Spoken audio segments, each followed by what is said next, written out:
This is gonna be a little bit of, I don't know how to put it, an alternatives video that I'm doing, and, how do I put it, reasons why I prefer certain websites and stuff. It's a little bit of an explanation. Now, I know that I've been using Tumblr in a way that I don't really feel that Tumblr is intended for a while now. I understand that about it because most of the posts that I tend to see on Tumblr. I mean, let's go through and warn you. You know, some of them may be a little bit risque, just because it's a little bit like this. I mean, yeah, you get the occasional text post. You get the, and that's mostly what you get on Tumblr. And there's not a whole lot that I can do. I can't really view my Tumblr page when I'm out in public.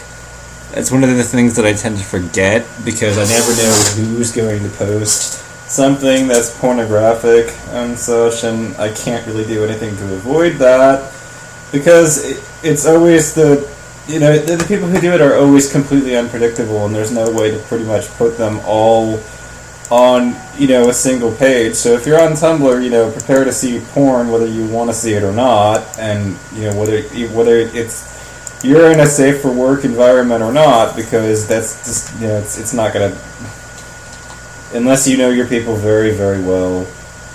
So another thing that I don't like about the direction that the web has moved in lately, though, and such, is that well, first and foremost, I don't like posting YouTube videos on Facebook anymore. I mean, the way that they've jacked things together and such, the way that I don't even like posting links on Facebook anymore because I can't control very basic things like what the headlines are and such. And when I deal with the generation now that often doesn't read past the freaking headlines and such, what is the fucking point? I mean, like, if you're posting a million political articles and stuff, the point is to get your message reinforced as much as possible, and in a lot of ways, a lot of these people aren't going to click the articles, the click-through to actually read the articles that are being put forward.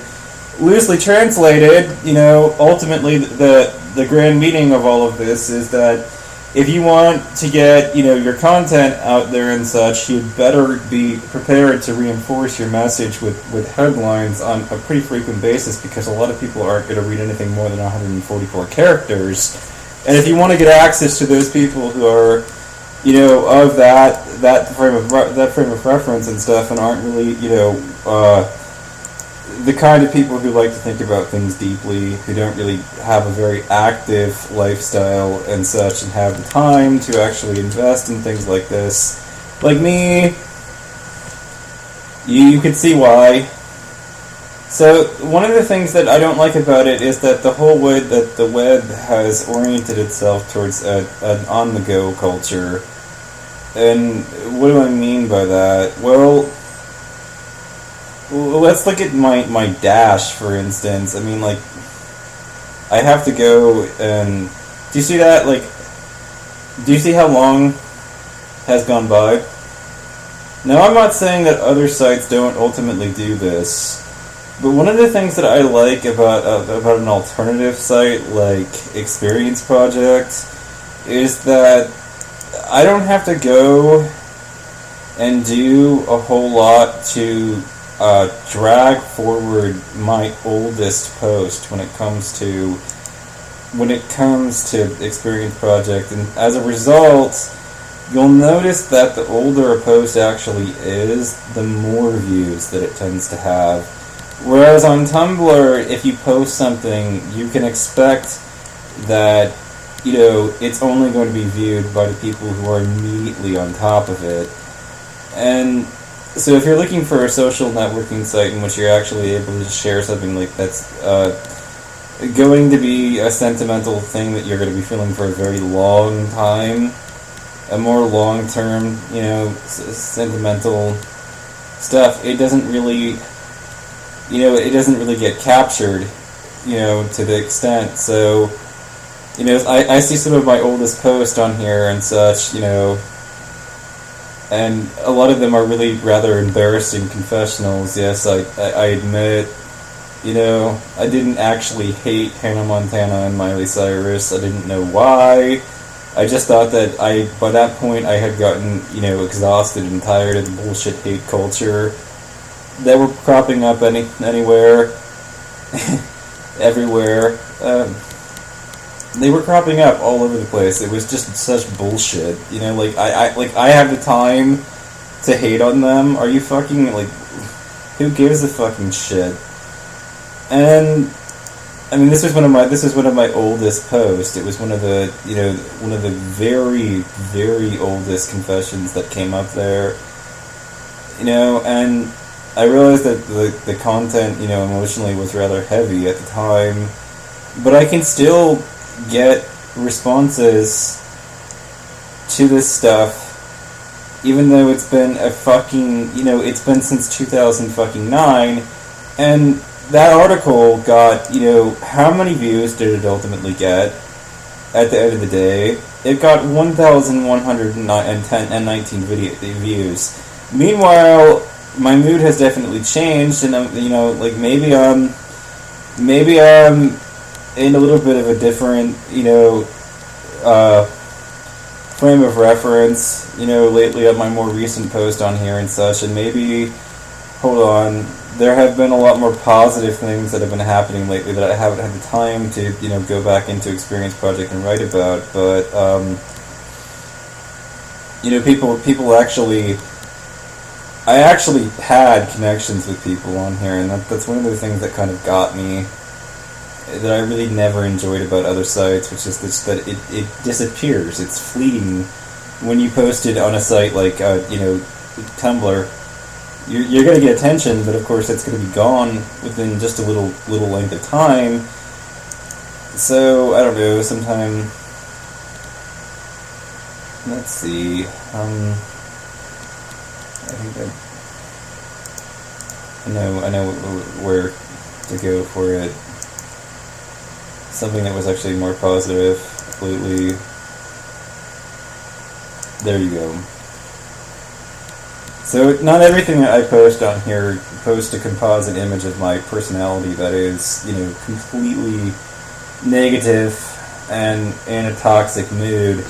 But I do have to admit that Experience Project was a really good place where I could go to, to, even if I was in a bad mood, to vent all of the fucking shit that I hated about, socializing, and to really get all of my rants about dealing with people out and flesh it out on paper in a way that was really coherent. And I have writing that I've done and such about all of the things that I've been noticing about like socializing with people, and all of the way that their assumptions and crap just got to me and such, the presumptuous bullshit that I have to deal with.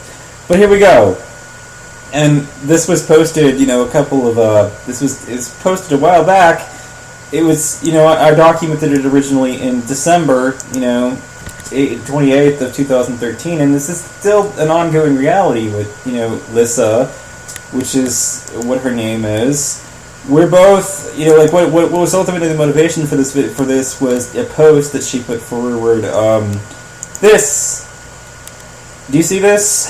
She tried to make a very, a little bit of a long-winded post, and she, originally when she put this together, this tag list actually went down much further, and, all the content that went up on it, it was actually thought out. She had viewed the series, she's seen the movie, she's trying to share a scene from it, and such, and make a commentary about social justice from the perspective of everything that she's been, watching and consuming over the years, and we see exactly what we have she's already having technical difficulties. I mean, she tries to post the video, and immediately, because of the fact that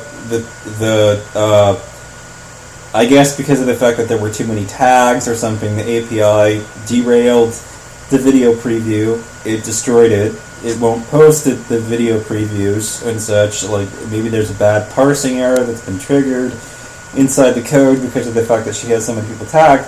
But not only that, but there was a limit on the number of people that she could tag. And, she's trying to put a message out there so that she can reach a ton of people all at once, and she's trying to get out to all of these people because of the fact that she's got a social justice oriented message. So it's not really targeted exactly precisely at only a few people. It's a message that she really wants to get out there into the wind. And what do you see going on? While there are some rants about right-wingers and such in here and such, we see the same sort of crap, and all of these people right here were tagged as well. All of these people were tagged as well, and they all just trailed off. They were dead links that weren't actually that didn't actually link to anything. So I had to point out that all of those people in her original post had been, completely cut out of the loop because of the fact that she didn't get them the first time around. And she was just trying to post, a single video where she wanted to post it, and the preview's fucked up. And on top of that, when you try to post a video up here on Facebook, here's another problem that you get. You can't even control the fucking headlines.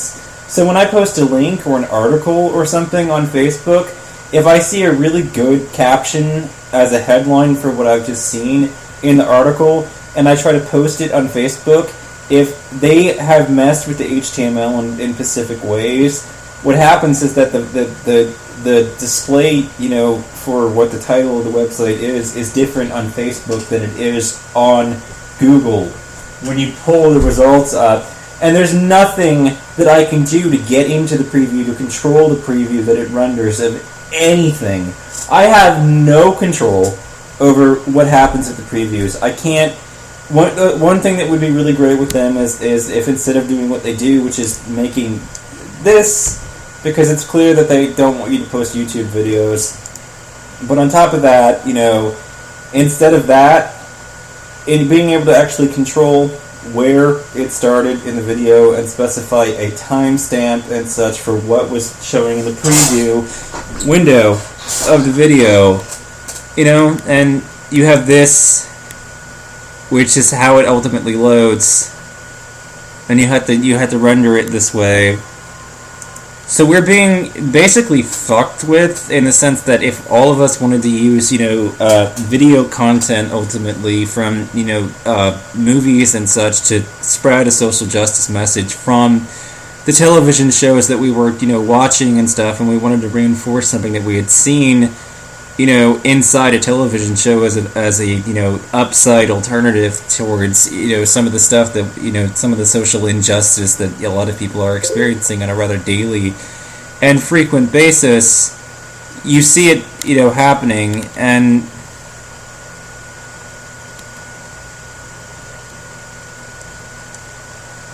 do you see what's going on here? This is absolutely ridiculous. And meanwhile, on Tumblr, to a huge extent, I would have been able to post something, and I have used it to reach out, ultimately, for emotional support. However little of it I actually got on Tumblr.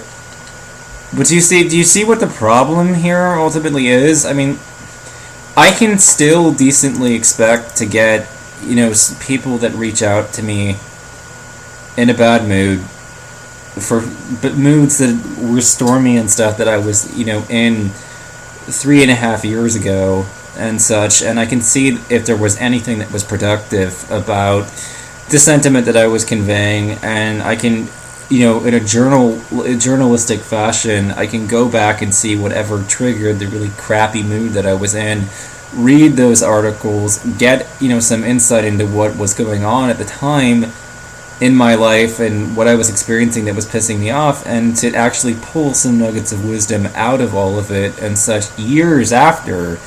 So one of the big upsides to all this is that, this site in particular, it actually has the ability to document things that are very ancient.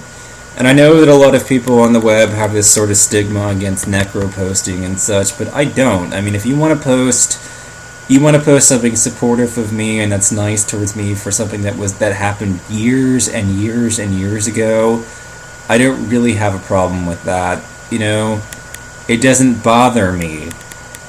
the mood may not accurately reflect my current mood and such, but it's the thought that ultimately counts, and that it's still triggering thoughts and affecting people all of these years later is something that really makes me smile.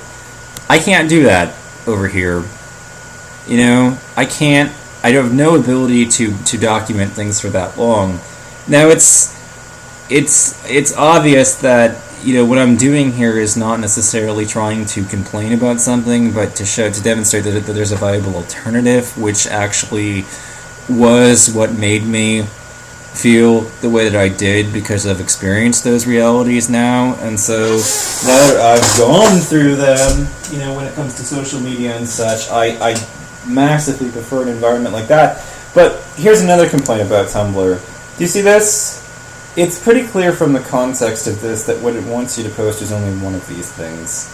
It wants you to make a pure text post, a pure photo post, a pure quote post, a pure link post, a pure chat post, a pure audio post, or a pure video post.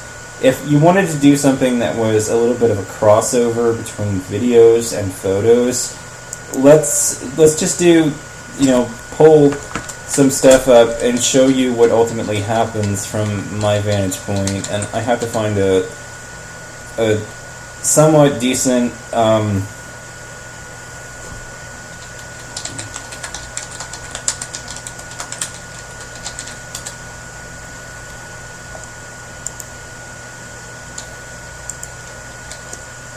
I'll pull up one of my earlier, cap videos that I put forward. Here we go. Now, if I want to post a video, not only is it doing this, it's confining me to the point where I can't pull a URL, I can't pull something directly off my hard drive. No. Whereas if I post a video, I have that option. I can upload something directly to Tumblr, but if I post a video, I'm expected to go in and upload those images to Imgur, and then make the URL. And that's a big pain in the ass. But where things get even more frustrating,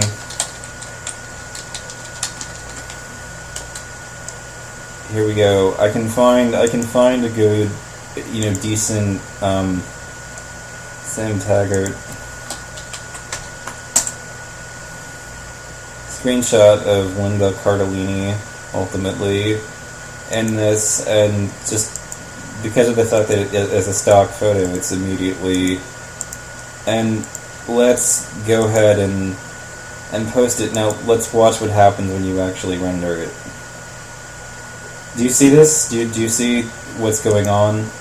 I have to click because of the fact that this is not designed ultimately so that it has a dual interface. So basically, if I had done and shot this video the way that I had, and I had wanted to, inside the frames and stuff, take a screenshot of anything that was going on and point to something in it, in a still frame of it, I wouldn't be able to make a post that contained both of those things and have it render without some intervention on behalf of the user to ultimately render both forms of content at once.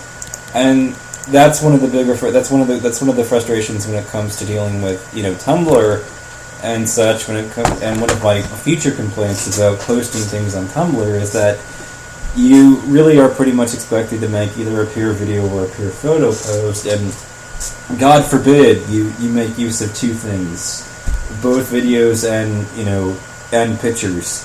God forbid. You do that, and you're going to be in a really tough situation. Not only that, but it's a big pain in the ass. I mean, yeah, you can post a little bit of commentary about your videos and stuff, but other than that, that's pretty much it. You can make a little bit of a comment about it, and that's it. If there's any more than that, you're shit out of luck. Meanwhile, I've been able to do that over here. I've been able to make, posts that had both forms of content in them ultimately, but a lot of people don't like Experience Project because, God forbid, it has censorship on it.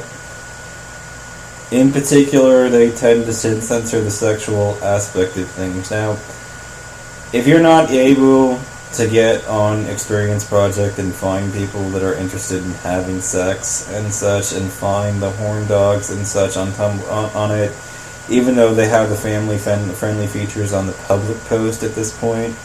I honestly think that you are lazy as hell and don't deserve to fuck anybody from Experience Project, ultimately. That's just the way that I feel about it at this point. But do you see what's going? I still get replies even years later on Experience Project.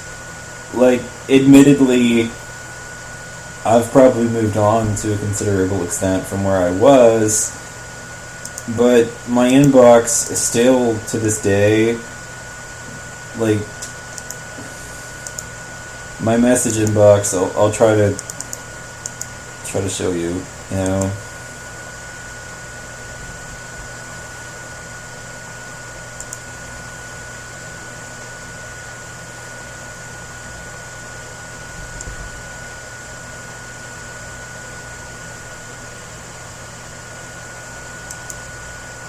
Very silly question from a user.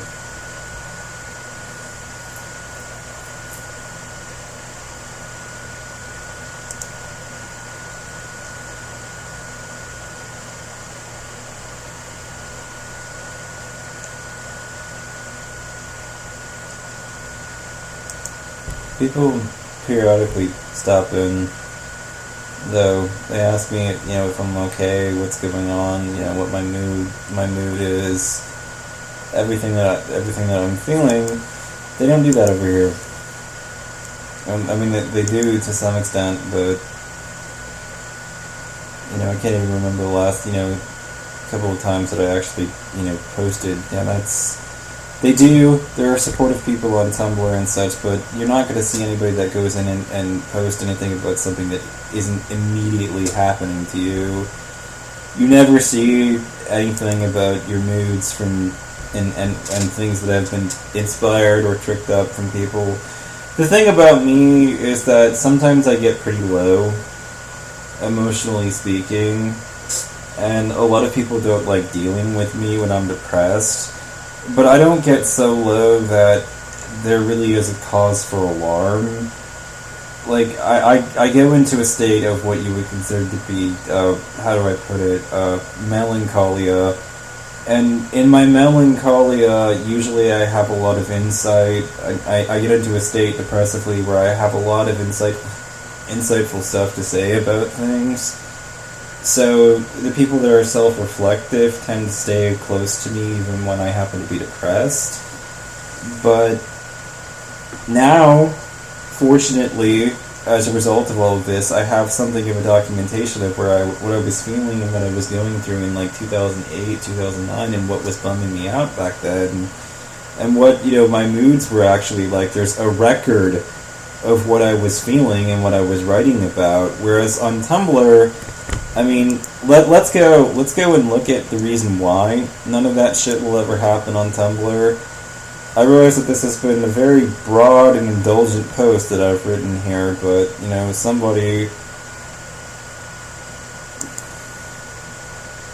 Watch.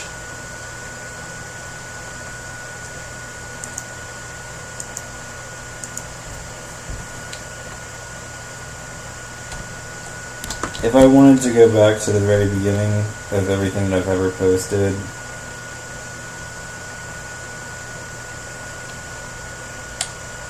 do you see how long that would take? I could page down for days and days and days and days and days, and there's 7,900 and 101 posts on the thing. And before you start making fun of me, please keep in mind that I've got 1,381 followers and such. So it's not like everything I post that's getting posted is not getting any traction, and people on the fucking net don't love me, and I'm universally loathed and such, and I'm a total basement-dwelling loser and such. I mean, that's not what's going on. I mean, that's just not the reality that I'm dealing with. So, and for all the people that think that I'm all talk and nothing but, here's the tickets that I ordered when I was going towards Virginia. I'm flying out pretty soon on, October 5th to move in with my friend and moving out of my house. My parents' house. I live not in the quote unquote basement, but I live in a room in an apartment on top of a hill in Portland, Oregon. And I am moving out towards Virginia with a friend of mine. Getting out from under this, getting out from being exploited under rent and such, getting out from all of that, and, towards everybody who says that ultimately that I'm all talk and nobody likes me. Well, action always proves why words mean nothing.